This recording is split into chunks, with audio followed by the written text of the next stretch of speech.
Puji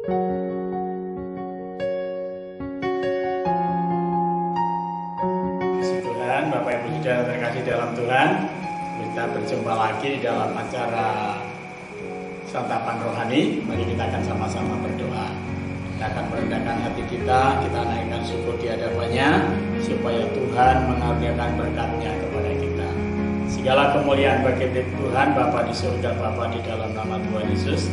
Engkau yang telah menjadi manusia turun ke bumi untuk menebus dosa dan menyelamatkan kami. Dan hari ini kami ada karena kasih-Mu, karena anugerah pertolongan-Mu. Terima kasih Bapa, kami mau belajar firman-Mu, dan firman-Mu terus menolong kami dan memampukan kami untuk mengerti, dan kami dapat melakukan seperti apa yang Kau kehendaki di dalam nama Tuhan Yesus. Haleluya. Amin. Puji Tuhan, Bapak Ibu Saudara terkasih dalam Tuhan, firman Tuhan hari ini bertemakan Kristus yang terutama. Ya. Kristus yang terutama. Nah, kita akan membaca Alkitab kita di dalam Kolose pasal 1 ayat 15 sampai dengan ayat yang ke-23. Nah, ayat yang ke-15 berkata demikian. Ia adalah gambar Allah yang tidak kelihatan, yang sulung, yang lebih utama dari segala yang diciptakan.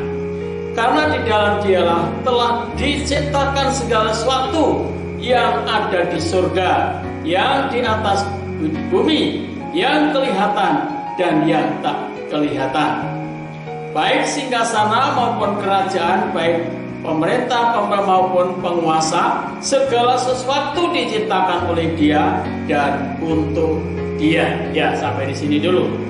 Nah, Bapak Ibu Saudara yang terkasih dalam Tuhan, Alkitab mengatakan Ia adalah gambar Allah yang tidak kelihatan. Ya. Jadi Yesus Kristus adalah gambar Allah yang tidak kelihatan. Nah, kalau saudara baca di dalam surat Yohanes pasal 4 di sana dikatakan bahwa Allah adalah kasih. Kasih Allah dinyatakan di dalam Yesus Kristus lewat kehadirannya, dan kasih Allah dinyatakan di dalam Yesus Kristus ketika Yesus ada di atas bumi.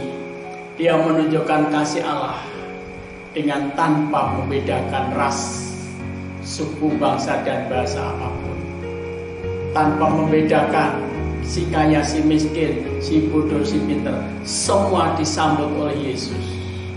Bahkan orang yang sakit kusta, untuk kebanyakan orang tidak mau mendekat pun, Yesus mau menerima. Orang berdosa yang sudah notabene-nya hendak dirajam batu karena didapati katanya mereka tertangkap basah dalam perzinahan, tetapi Yesus berkata, kalau ada di antara kamu yang tidak pernah berbuat dosa, silakan yang pertama kali mengambil batu untuk melempar dia dengan batu. Tapi ketika itu tidak ada satupun yang berani melempar batu kepada perempuan yang berzina itu tadi. Kenapa? Karena ternyata semua orang telah berbuat dosa dan kehilangan kemuliaan Allah. Tapi perempuan ini, saudara, oleh kasih karunia dia diselamatkan. Yesus berkata, kemana semua mereka itu? Dan perempuan ini berkata, mereka sudah pergi semua. Kalau begitu sekarang kamu pulang, jangan berbuat dosa lagi. Saudara, wujud kasih Allah dinyatakan di dalam Kristus Yesus. Dia menunjukkan kasih-Nya kepada dunia dengan tanpa membedakan suku, bangsa, dan bahasa. Karena memang Allah itu adalah pencipta segala sesuatu.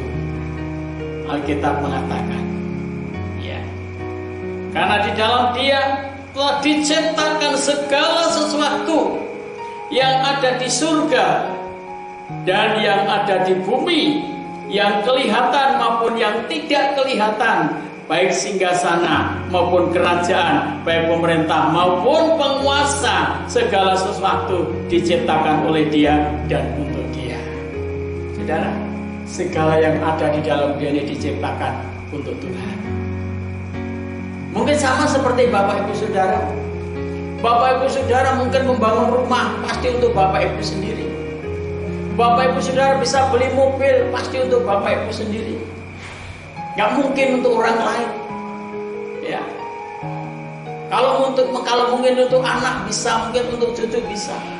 Tapi untuk orang lain pasti ada hitungannya. Misalkan saudara punya mobil bagus dipinjam oleh teman saudara, tetangga saudara. Saudara menganggap mereka apa? Pasti saudara mengatakan itu pinjam. Kalau mungkin saudara punya rumah bagus, ada orang menumpang di rumah saudara, pasti saudara akan berkata, kamu di sini menumpang, atau sewa, atau kontrak dan sebagainya. Tetapi yang jelas bukan untuk orang itu.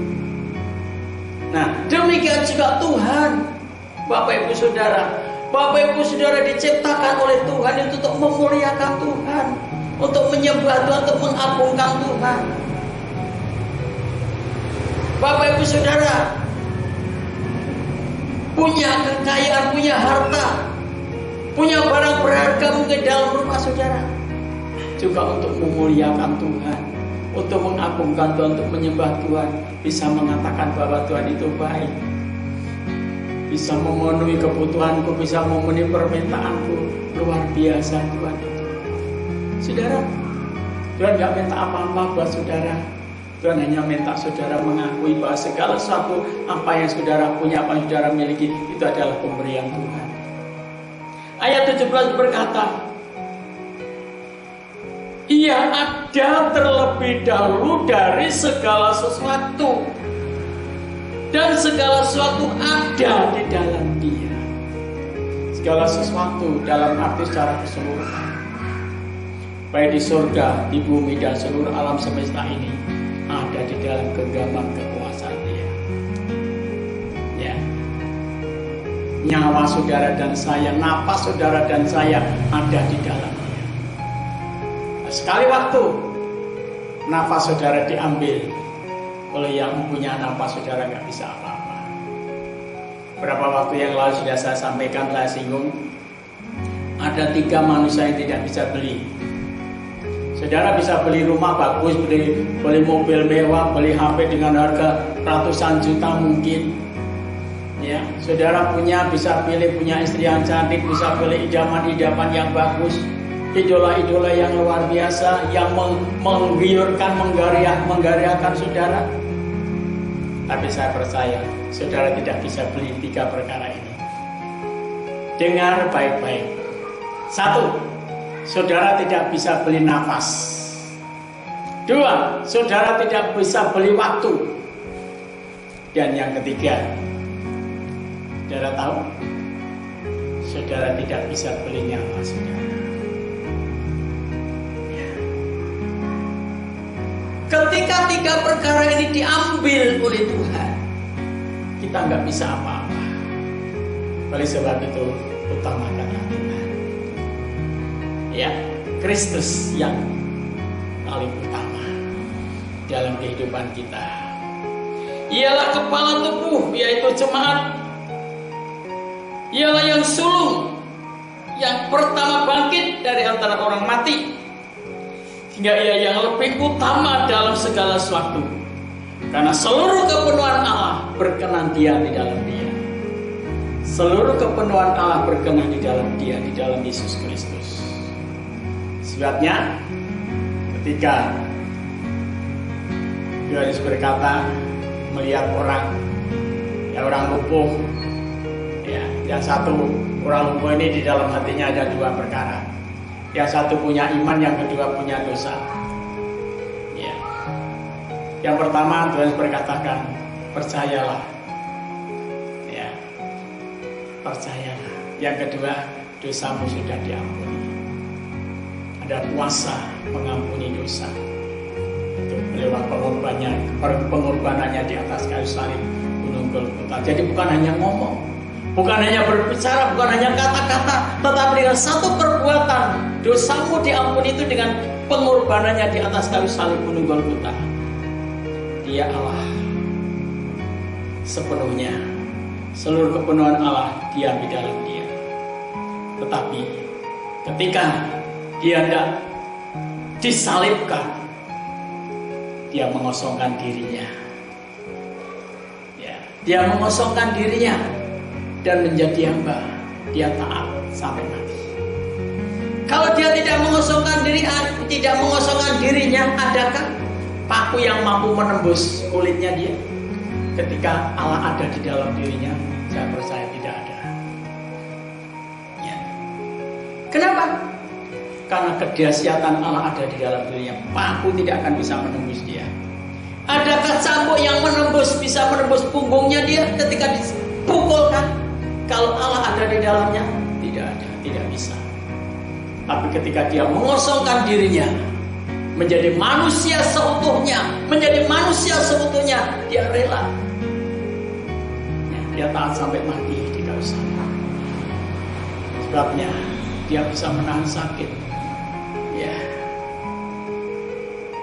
Dia mengeluarkan darah. Karena apa? Karena dia manusia seutuhnya. Tapi di dalam diri manusia seutuhnya itu ada Allah berkenan diam di dalam dia. Oleh dialah ia memperdamaikan segala sesuatu dengan dirinya, baik yang ada di bumi ini maupun yang ada di surga. Sesudah ia mengadakan pendamaian oleh darah salib Kristus. Kristus menjadi korban pendamaian. Kristus menjadi korban pendamaian. Kristus menjadi korban penghapus dosa. Kristus menjadi korban keselamatan. Kristus menjadi korban penebus salah.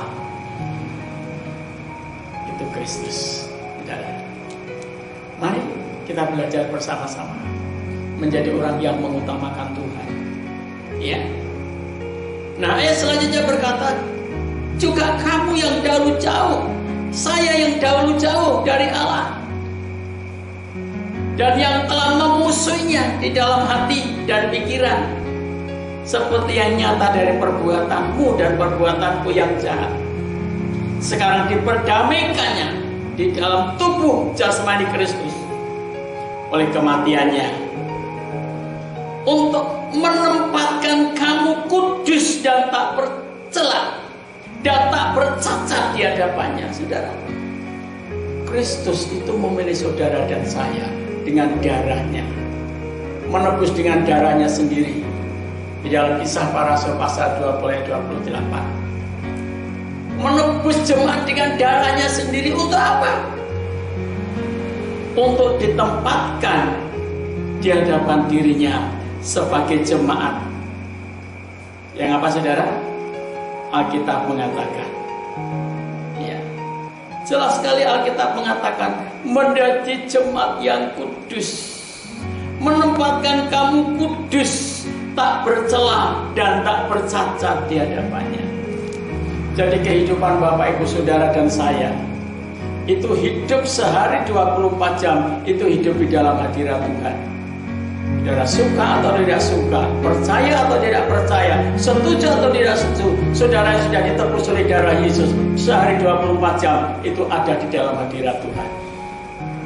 Permasalahannya, saudara menggunakan, memanfaatkan atau tidak ketika saudara hidup di dalam hadirat Tuhan, menjadi jemaat yang kudus, jemaat yang tak bercela dan jemaat yang tak bercacat. Sebab itu kamu harus bertekun dalam iman. Iman kepada siapa? Iman kepada Allah di dalam Yesus Kristus. Bertekun dalam iman. Yang kedua, kamu harus tetap teguh dan tidak boleh bergoncang dalam situasi apapun. Mungkin banyak masalah, mungkin banyak persoalan, mungkin situasi alam tidak bersahabat dengan kita, dengan Bapak Ibu Saudara, tetapi jangan sampai goncang. Jangan sampai goncang. Dan yang ketiga, jangan mau digeser. Jangan mau digeser. Jangan mau digeser dari pengharapan Injil yang telah kamu dengar dan yang telah dikabarkan di seluruh alam.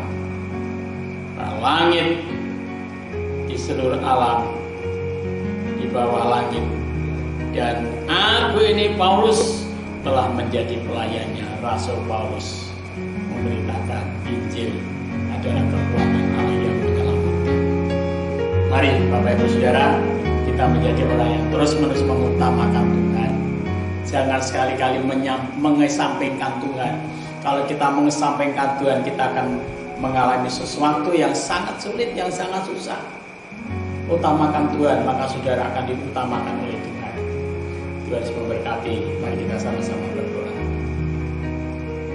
Bapa di surga, Bapa di dalam nama Tuhan Yesus Kristus, Allah pencipta langit dan bumi serta isinya, kami datang dengan merendahkan hati kami berdoa agar Tuhan berkenan menolong kami, memampukan kami untuk menjadi orang yang mengutamakan Tuhan, mengutamakan Kristus, sebab Engkaulah yang terutama dalam setiap kehidupan kami, dan setiap seluruh alam semesta ini Engkau yang terutama, dan Engkau yang langsung yang bangkit dari antara orang mati, yang telah mendamaikan kami, telah mendamaikan bumi, penduduk bumi dengan penduduk surga dengan darah-Mu sendiri.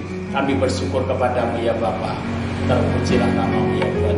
Berkati semua anak-anak-Mu, jemaat-Mu, orang-orang yang mendengar firman-Mu ini Tuhan. Berkati, berikan kekuatan, berikan kemampuan untuk menjadi orang-orang yang terus mengutamakan Tuhan. Ya, ketika Engkau datang pada kali yang kedua, kami anak-anak-Mu diutamakan oleh Tuhan. Terima kasih Bapa, kami bersyukur. Kami berdoa dalam nama Tuhan Yesus. Haleluya. Amin.